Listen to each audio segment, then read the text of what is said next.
right. Hello, everybody. My name is Will Phillips. I'm the state director for AARP Minnesota. We are a nonprofit, nonpartisan social impact organization with a membership of some 650,000 Minnesotans across the state. And we are here with you live today with a special guest, Cole Stevens, to talk about a really important issue that is being dealt with at the Minnesota State Legislature right now. And this is an issue that is impacting thousands of Minnesotans who have unfortunately found themselves out of work, having lost their jobs in the midst of the COVID-19 pandemic.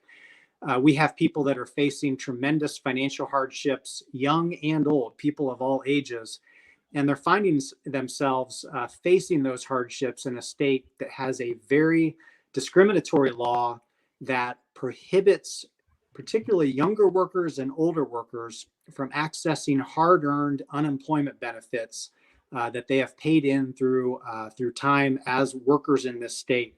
And today we're going to be talking about what that law is that doesn't allow people to get those benefits, what the legislation is that is being proposed that can help fix this situation. We're going to be talking about some of the people who are being impacted by these unfair practices. And importantly, we're going to be talking about what you can do to help make the change to make sure that people can get those hard-earned benefits and recover financially as we emerge from this COVID-19 pandemic. So again, you're on live with us. Again, my name is Will Phillips. I'm with AARP Minnesota, one of the organizations, of course, working for older workers who are being faced with these issues. But we're also joined today by Cole Stevens. And Cole, I want to flip to you to tell people why you're here today and a little bit about the organization that you are working with and the people that you're working with. Absolutely. Number one, thank you so much, Will. Thanks for having me on. Thanks for the work that you do. We're incredibly appreciative of AARP. I'm actually here today because, as you said a little bit, our system is just generally ageist on both sides of the spectrum, whether you're young or whether you're an older worker. And so what we're seeing is that, we have this sort of connection actually that plays out here where on the one side of the spectrum, when you're younger, financial hardship and sorts of things that you can experience. And you experience financial hardship when you're young, and it can actually compound in a way where you're not able to build up assets throughout your life, and you'll have trouble when you're older as well, and it comes time to retire, or you have less earning power as in the terms of physical disabilities, what have you. And so with that being said, it's incredibly important to us, and Bridgemakers is the organization I'm representing, and we're all about really intergenerational collaboration. So it's an organization of young people building bridges to older generations to help collaborate to solve society's problems. And that's why this is important to us. I mean, it's basically written right there in our mission statement. It's intergenerational collaboration. This is something that affects not only younger workers, but older workers. And it's actually also, it's a little bit odd. I mean, it's not like a majority of states do this. Matter of fact, I'm pretty sure Minnesota is the only state that has that Social Security offset. And we're one of a handful with the student-related unemployment prohibition. Yeah, the only state, which is not a distinction that we want to have here in Minnesota in this particular case. We like to be at the top of a lot of lists, but in this case, this is not the top of the pile that we want to be on. Nope. And you're right. And this intergenerational partnership that we've got between AARP, between Bridgemakers, organizations like Youthprise, it's a demonstration that the things that are unfair at any age only compound and exacerbate throughout a person's lifetime, right? If you're not able to get the benefits that you've earned to get you back on your feet in your late teens, your early 20s, your 30s and 40s, that's going to impact the rest of your life. And it's awesome for us at AARP to be working with younger people because we know eventually we're all going to get to be older. Hopefully we can do so in a way with laws that are not, as you said, just straight up ageist. Exactly. And that really just penalize people for no other reason than their age. And I want to talk a little bit about, I want to ask you about this because, I think, I don't know that either of us should be put in the position of talking about why these laws exist or why people think they should continue to exist. But I do think we should get into that a little bit. Why why is it, do you think, that people think that students who work don't need unemployment benefits or shouldn't have access to them? And I can certainly opine a little bit about the older worker piece, but what do you? Absolutely, and I'll get into that for a second. So for me personally, what I've heard the most and what I believe is a lot of people have this sentiment that students, when they're actually going out to work at the same time as being in high school, that they just need some extra money so they can go out with their friends on the weekends, so they can buy a new pair of shoes, so they can have some pocket money, go see a movie, whatever it is. And that's really the narrative that's placed on young people. However, what we're seeing with a vastly different economy than we had even 10, 20 years ago is that things are changing. More and more people are needing to help their families out the younger that they are to help pay for bills. I was in a situation where I was paying bills ever since, I was like a sophomore in high school, and I've been working ever since a freshman in high school because, my parents had a lot of things to pay for and they couldn't really worry about what I wanted all the time, or yeah, I had to work to sustain myself really at an early age, and that's becoming less and less strange. That's becoming less and less out of the norm. And so truthfully, I think it's a changing economy. And this usually happens where the economy changes faster than the legislation and we try to keep up with it. And it's just an old, archaic narrative that young people aren't really doing anything with their money. When truthfully, we got people saving up for college. Cost of college has gone through the roof relative to inflation. The cost of living has gone up relative to inflation. Again, it's just not the way it was back when this law was written, especially, which was 1939 for our case, on the student side of things. So yeah, it's an archaic narrative and the economy's changing. Young people have school to save up for. They got businesses they want to start. They got houses that they need to get into. Cool. I lost you. I haven't heard a thing that you've said in the past 2 minutes here, or Oh however man. long you've been talking, but I'm trusting that you've been talking about why younger workers should have access to these benefits and why it's patently unfair that they shouldn't. And I think I was going to then talk about why older workers should have Yeah. these benefits as well. And if our producer is out there and thinks that we need to recalibrate here, that's fine. But maybe we can just keep going I think I'm hearing you. I think sense of improvisation here, I guess. let's just do it. But I tell you what, older workers are in the same boat, right? Some people think younger workers may not be contributing to their family's economic well-being, contributing to society. Maybe they think they don't need to work. And I think we know that that's the case with older workers as well. We know that older workers contribute in outsized numbers to our economy.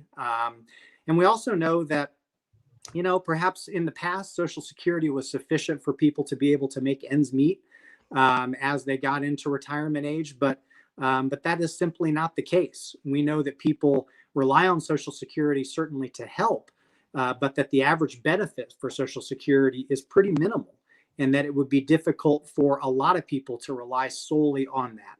And so in today's economy, we know that folks have to work also, and that in the midst of this pandemic, when so many have lost their jobs, we're not talking about wealthy executives who have pensions and big 401ks. We're talking about people who need to work because they've got to work to be able to make it. And so to deny them these benefits at such a critical time really is unfair. And Cole, as you said earlier, Minnesota is the only state in the country that denies these benefits. It's something that we've got to fix. And I would love to hear, Cole, unless you've already done this, maybe some examples of folks that you work with who have faced these challenges. Mm-hmm. Absolutely, absolutely. And no, I mean, this is a little bit different, but just speaking of folks we work with, I want to shout out Youthprise one more time. Shout out Wilkie and Marcus for helping us out with all this, and Matt as well. But in terms of just young people who I've heard from, is that what you mean, like young people's particular experiences? Yeah. So for me personally, it was actually a situation where I was working to help pay my bills and everything. And, me and my dad were in a situation where we were like really in a financially tough spot, and he had just got out of treatment, was in debt. And so I was just trying to help out in that way. And in me doing that, I guess I got laid off from my job at this coffee shop. Eventually, they did give me some benefits, and I'd used it all to pay off bills. And then I got a letter about a week later saying I needed to pay it all back. And so a lot of young people got put into this situation. And it's ridiculous to be in debt to the state due to the negligence, and due to the system not working properly. I like to say this: if you're going to discriminate against us, can you do it properly, please? I mean, but anyway, it's ridiculous. So I've heard of a lot of other cases of students who have sort of received the money and then been forced to pay it back. I've also heard of people who got 8 siblings that they need to drive around to appointments, that they need to get food for. It's usually people helping out with their families. Some cases we're actually seeing primary breadwinners. So rather than just sort of supporting, they are actually the pillar of stability for either themselves or for a small family. Um, and the other thing is that on the less extreme and necessity-based side of things, but still very important side of things, it's a lot of young people just saving up for college. And so what we're doing really is interfering with young people's ability to get a higher education in a lot of ways. And also for somebody like me, it was an interference in my ability to actually start my business and even be able to grow assets. And again, that is so important. If you don't have assets by the time that you need to start retiring and all that you're relying on is that Social Security, it's really hard, if at all possible, to make ends meet just based off of those Social Security payouts. I forgot what the number was, but I heard what is the median payout? All right, Cole, very good. Just for those of you just joining us, my name is Will Phillips. I'm the state director with AARP Minnesota. I'm here with Cole Stevens from Bridgemakers. Why are we on your screen? Because we are part of an intergenerational coalition that is working to fight back against some unfair and ageist laws that Minnesota has on the books that keep student workers and older workers from collecting hard-earned unemployment benefits as they've lost their jobs in this pandemic. It's about age. In the case of older workers, it's about people who find themselves unemployed, but also find themselves having either applied for or are earning Social Security benefits. In both cases, this issue is impacting people's ability to put food on the table, to pay rent, to be able to afford transportation. And in all cases, it's going to impact these people's and our ability to get back on our feet as we emerge from this pandemic. So I think, Cole, I think we've painted the picture of kind of what's going on out there and how this is impacting people. And now I'd love to just get a sense of what we need to do to fix this, right? We know we've got legislation out there, Senate File 1098, that would repeal these unfair laws. But even there's a little wrinkle, right? And the wrinkle is that we may very well pass the legislation, but the way that it's structured, it's going to make people wait.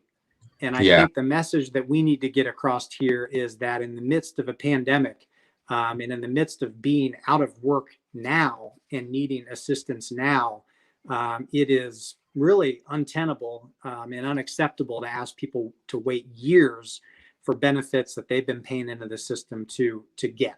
And that they need. So do you want to speak to that a little bit, Cole, and talk a little bit about maybe what people on this call can do today to kind of help us move this forward and get this done? I really do. This is my favorite part. So this actually goes for both laws. Technically, they're in the same bill now, and that's that SF 1098. And this goes for both laws. Basically, we're just trying to be treated like any other worker. So it would just be a simple strike through of the provisions that carved out special ineligibility criteria for young and old workers. So we would just be getting rid of that discriminatory language, and it would allow us to be put into the same boat as every other taxpayer and worker in this state. So this is not only about basic workers' rights. This is also about no taxation without representation here. And in this case, particularly, our employers are paying into this system on our behalf. it's just being subsidized basically to other workers. So we're unable to draw out of the system that we're paying into. Imagine you're paying an insurance premium, and then when it comes time for you to actually use your insurance and take it out, they say, no, you're screwed. You're a high school student. We're not going to insure your house, even though we've been charging you, or whatever it is. Shout out to that high school student that has a house in that example. But yeah, and so we're just asking for equal treatment. And what you can really do is we have, yes, right here, boom, bit.ly/UI letter. This is going to give you it's going to show you a page where you can really quickly and easily send a letter to your legislators. Something that's important to note as well is, like you said, this all comes down to effective date. There's people out there who need assistance now. And what the current bill would do, both for older workers and for younger workers, it would make us wait, I think, essentially until there's a high trust fund balance, something around $750 million. And the reason that this is unacceptable is, of course, because people need help now. People have already been waiting for about a year now, if you got laid off back in March. And, I think that the way that you can really, really do that is reach out to your local legislators, of course, reach out to the actual committee chairs, and as well as, find that small business owner in your community, right? And tell them about this issue and get them to write the letter, because the truth is there's a narrative going on right now that the business community is saying that we need a further out effective date, when I will be so very honest with you, a lot of these business groups represent very large corporations with private interests, or medium-sized businesses, and they don't actually represent a lot of the smaller businesses in our communities. I know in the small the small coffee shop that I worked in that employed all high school students, that was run by incredibly great people with lots of integrity. I know that they would see that this is just basic workers' rights and basic no taxation without representation. I mean, really. And not only that, we're not putting businesses liable to anything. Any of that COVID spike that happened, right? So any of that from a financial perspective, when the highest unemployment numbers were, but from today backwards, we're not holding businesses liable to any of that. This is going forwards now. This is treating us with fairness forwards. That's all we're asking for. Okay.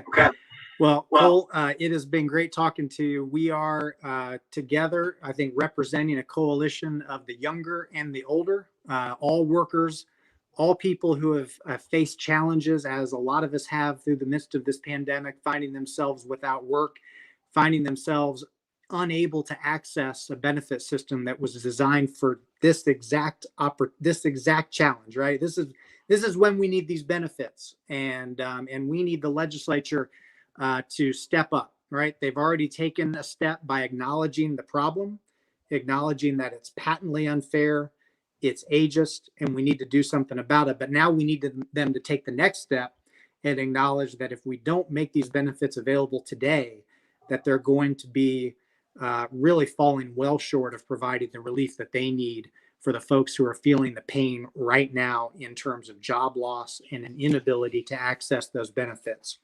I saw you point down to this website here, and just to reiterate that we need folks to contact their state senators and let them know. This has been an amazing partnership because it's allowed us to bring out the stories of individuals and the power of younger and older people to really kind of make an impact here. And that's what this is all about. So if you're out there listening today, definitely call your senator, but we'd also love for you to share your story. Put it in the chat on whatever platform it is that you're watching this on, so that we can articulate that to these legislators and let them know that there are people out there that are hurting, people out there that need to make that we need to make this happen for. So whether young or old, we're getting together to make this work. We appreciate everybody tuning in today. Cole, any closing thoughts before we call it a day? I just want to say again, thank you for the work you're doing at AARP, and I thank our bipartisan legislative champions for putting this together. But we got to do better. We got to actually, get these people what they need now. And so, yeah, I would say that again, this is this is a basic issue of workers' rights for young people out there. I know it's really easy to constantly see the headlines and go a little bit crazy and think that everything's hopeless. But I would say to young people, you know, this effort did come from a lot of young people working in intergenerational collaborations and getting this thing passed on the high school age side of things. So I would encourage my young people not to feel hopeless and to feel empowered, because we have a lot of tools available to us right now, like this live stream right here, that we're able to contact people through. And for those older workers on the other side of things, I would say just keep doing what you can to pull through this. It doesn't make sense to me that anybody should work their whole entire life and do what they're told, really, and pay into that 401k and to really just do everything right, and then to get screwed over in a pandemic like this is absolutely disgusting to me. So, you know, we're out here for you too, and I just, you know, I'm confident that we can get people this relief. We just got to do it right now. So let's put that pressure on the legislature. Thanks, everybody. All right, there we go. Well, thanks so much, everybody, for tuning in today. We'll catch you next time.